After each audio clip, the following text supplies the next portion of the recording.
अरे 1 2 3 4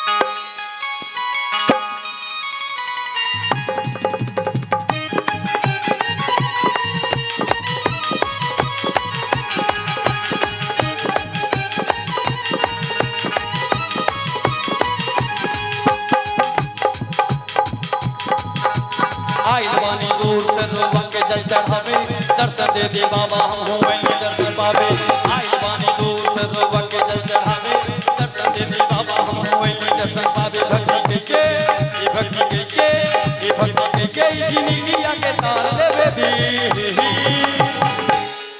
माता जी अब क्षमा कीजिए तनी खोल दी के बरियाए बाबा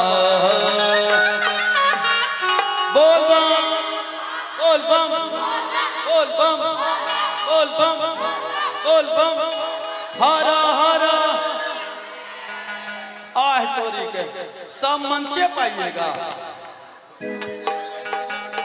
और जो बम भाई को भोजन करना है वो जाके भोजन कर सकते हैं भोजन तैयार है आइए बोल बम बोल बम बोल बम जी और बंगाल से आए हैं श्री संजय चौधरी जी की तरफ से 110 रुपए का पुरस्कार बहुत बहुत धन्यवाद तनी खोल दी के बरियाए बाबा तनी खोल दी के भैया जलवा ठान ले बेदी तनी खोल दी के भैया जलवा ठान ले बेदी तनी खोल दी के भैया जलवा ठान ले बेदी आई बानी दूर से रोवा के जल चढ़ावे दर्द देती बाबा हो मिल दर्द पावे आई बानी दूर से रोवा के जल चढ़ावे दर्द देती बाबा हो मिल दर्द पावे भक्ति के ये भक्ति के ये भक्ति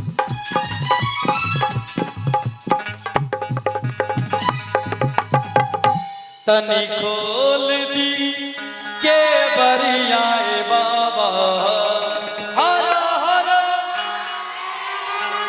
तनी खोल दी के बरिया जलवा धार ले बेदी तनी खोल दी के बरिया जलवा धार ले बेदी तनी खोल दी के बरिया जलवा धार ले बेदी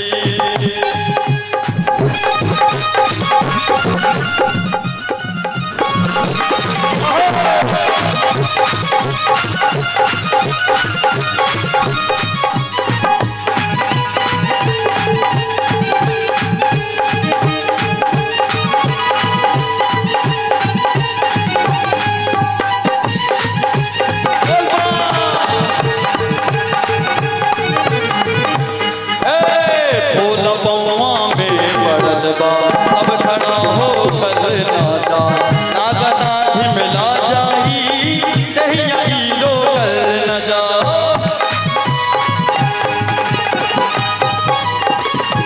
भोला बउआ में पड़ल बा अब खड़ा हो कर ना जा ना गदा ढिमला जाही दहिया लो न जा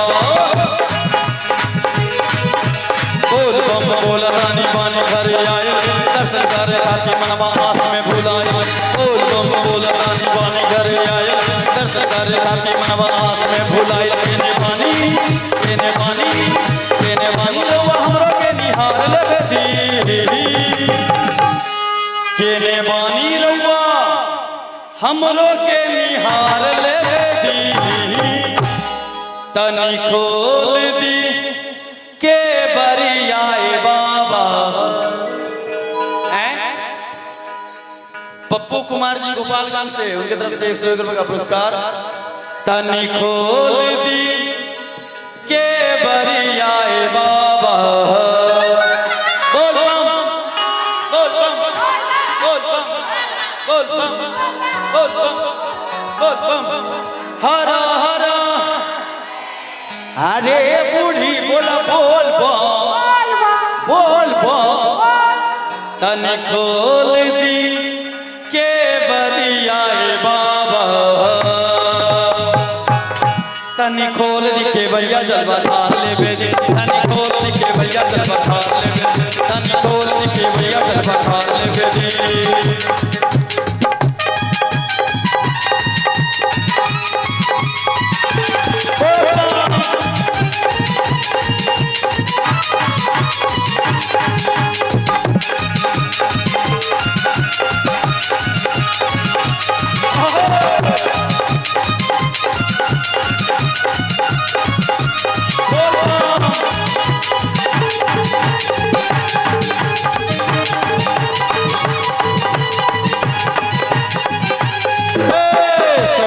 सरधा पूरा।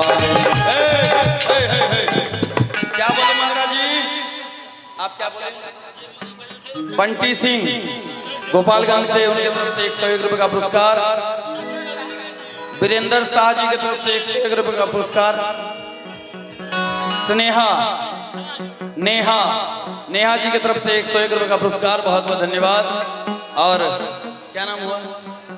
पूजा जी की तरफ से 101 रुपए का पुरस्कार। मलावती देवी, उनकी तरफ से 51 रुपए का पुरस्कार, बहुत बहुत धन्यवाद। बोलिए हरा हरा। सबके सरधा पूरा। कृष्णा पटेल, उनके तरफ से 101 रुपए का पुरस्कार, बहुत बहुत धन्यवाद सबके। और जो हम भोजन करना चाह रहे हैं, मंच के बगल से रास्ता है, आप जाके भोजन कर सकते हैं। और श्री सुरेश शर्मा जी की तरफ से 201 रुपए का पुरस्कार। सुमित जी की तरफ से 101 रुपए का पुरस्कार। और 100 रुपए कौन देते हैं? सबके सरधा पुरावे रउआ के दरबार में। बबीता देवी गोपालगंज, उनकी तरफ से 101 रुपए का पुरस्कार, बहुत बहुत धन्यवाद। पूनम कुमारी की तरफ से 101 रुपए का पुरस्कार। जिया राज गोपालगंज, उनकी तरफ से 101 रुपए का पुरस्कार। रिया राज की तरफ से 101 रुपए का पुरस्कार। प्रेम राज जी, उनकी तरफ से 101 रुपए का पुरस्कार। और हम चाहेंगे प्रियंका जी अगर रेडी हैं तो आप मंच पे आ जाइए। और मीना देवी जी, उनकी तरफ से 101 रुपए का पुरस्कार, बहुत बहुत धन्यवाद। रामेश्वर 100 गोपालगंज, उनकी तरफ से 101 रुपए का पुरस्कार। सुमो देवी की तरफ से 21 का पुरस्कार, बहुत बहुत धन्यवाद। सबके सरधा पुरावे रउआ के दरबार में, रउआ जैसन के यहाँ पानी की संसार में। और शिवम कुमार की तरफ से 101 रुपए का पुरस्कार है, बहुत बहुत धन्यवाद। बोल बम।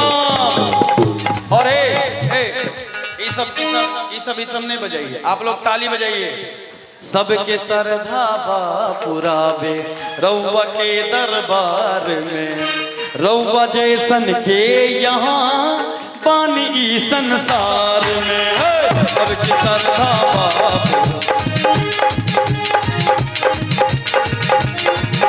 यहाँ पानी की संसार में। बोल बम बोल तानी बानी घरे आए, गेट पर सिपाही को डंडा लेके आए। बोल बम बोल तानी बानी घरे आए, गेट पर सिपाही को डंडा लेके आए। जंदा भाजता सिपहिया दैया तार ले दी कि डंडा भाजता सिपहिया दैया तार ले दी। आयांश राज की तरफ से 201 रुपए का पुरस्कार, बहुत बहुत धन्यवाद। और श्रिया राज की तरफ से 101 रुपए का पुरस्कार, बहुत बहुत धन्यवाद। तनी खोल दी के बरियाए बाबा। एक बार चाहेंगे सभी लोग लंबे लंबे हाथ उठाएं, सभी लोग, और मीठी मीठी ताली के साथ। तनी खोल दी के बरिया जलवा ठार ले बेदी, तनी खोल दी के बरिया जलवा ठार ले बेदी। आए बाने दूर से रउआ के जल चढ़ावे, दर्शन दे दी बाबा हम हूँ मैली दर्शन पावे।